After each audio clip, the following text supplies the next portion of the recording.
Drage članice in člani kluba SBC, čestitke vsem nam članom. 10 let mineva, odkar sem jaz napisal prvi program in je Uroš pričel s svojim Zlatkotom krožiti po Sloveniji in nabirati ustanovne članice in člane.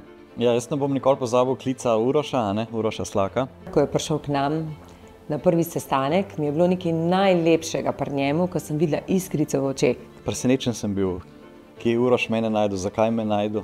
Ko je res imel željo, da pokažemo, da smo podjetniki ne slabi, ampak da smo mi tisti, ki ustvarjamo ali pa kreiramo to prihodnost. In ko je predstavil zgodbo, v bistvu sem takoj bil za. Kaj je osnovna ideja bila, se mi je zdela v bistvu fenomenalna in takrat smo potem mi zelo hitro se poenotili, da želimo biti zraven. Nisem si pa takrat predstavljal, da bo čez 10 let toliko članov, kot jih je pa danes. Smo si res šteli čas, da smo lahko del te družbe. No. Spomnim se slike, ki smo jo naredili na prvi seji. Nas je bilo 36. Mi smo se zbrali v Radisson hotelu. Že na ustanovni seji se je kazal ta odnos, neka povezanost, neka pripravljenost pomagati drugemu. Nekako je bila ena pozitivna energija, vsi smo bili zadovoljni, da smo to združenje ustanovili. Nihče ni vedel točno, kam bomo šli, ampak vsi smo vedeli, da nekam moramo iti. In bom rekel, takrat sedeti skupaj s tem krogom podjetnikov oziroma legend slovenskega podjetništva je bilo, bom rekel, res tak poseben občutek. No, moram reči, da na začetku na teh upravnih odborih sem se kar ščipal, a je res, da bom rekel, sedim skupaj s temi ljudmi, da lahko jih poslušam. Da smo vsi krvavi pod kožo, da smo vsi ljudje, da so pripravljeni, da so odprti, da se pogovarjajo, da so pripravljeni pomagati. Če rabiš, to je neprecenljivo.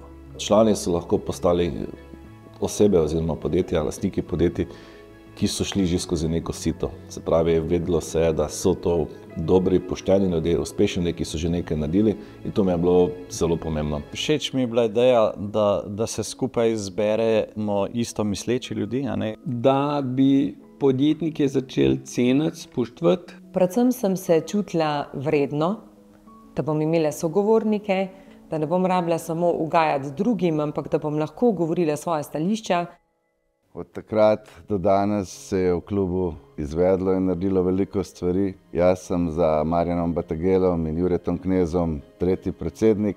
Klub je dobil svoj dom in postal res uveljavljena blagovna znamka. Jaz bi rekel, da tista stran, ki jo ljudje manj vidijo, tista stran, bi rekel, najbolj blesti v klubu. Dogodki, ki so interni, ta del je največje bogatstvo, bi jaz rekel.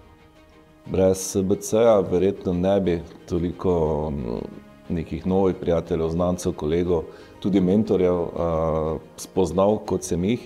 Člane veliko držijo skupaj ta druženja, ker se tam veliko bolj spoznajo, v bistvu v sproščenem okolju. To, kar so izleti z avtobusi, to, kar pridajo ljudje in se med sabo v bistvu spoznajo in potem lažje gre naprej.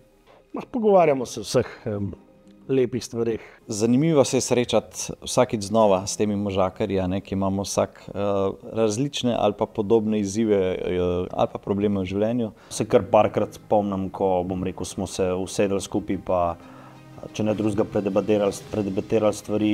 Predvsem kar vidim, da so podjetniki vedno bolj drzni, pogumni, da znajo bolj vztrajati in naprimer na teh srečanjih to začutim. Zelo začutim, ker upajo iti izven cone udobja.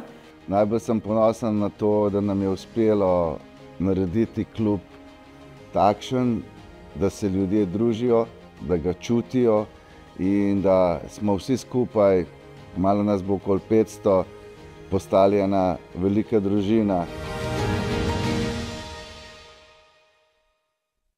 Lahko rečem, da smo lahko zelo ponosni, predvsem pa lahko rečem, da je na steroidih v zadnjem obdobju, ko je Joc s svojimi idejami prevzel vajeti v roke in jih ima res neskončno. Predvsem jaz mislim, da je ta na koncu koncev naloga kluba, da spodbuja podjetništvo, pa da predvsem išče pravo mesto podjetnikom in podjetništvu v družbi. Kaj si želim za vse naše člane v Slovenian Business Clubu? Predvsem to, da se povezujemo v pravičnosti, v iskrenosti, v strasti. Moja želja je, da vsak se včlani, ne da se samo včlani pa čaka, kaj bo dobil, ampak da se aktivno vključi in da tudi svoj prispevek prinese in potem bomo imeli vsi več. Za naslednjih 10 let si pa želim, da se SBC še večkrat zgodi tudi v ostalih regijah Slovenije. Seveda pa je želja vseh, da bo klub postal izredno vpliven v Sloveniji, da bomo del ustvarjanja boljše države, boljše družbe in tako naprej. In marsikaj smo že naredili, marsikaj nas pa še čaka. Tako da vsem čestitam za 10-letnico in upam, da v naslednjih 10 letih ostanemo skupaj s toliko ljubezni do kluba in da bodo vaše poti s klubom uspešne in zadovoljne in da boste klub kot do sedaj naprej podpirali. Hvala za vaše članstvo in veliko uspehov.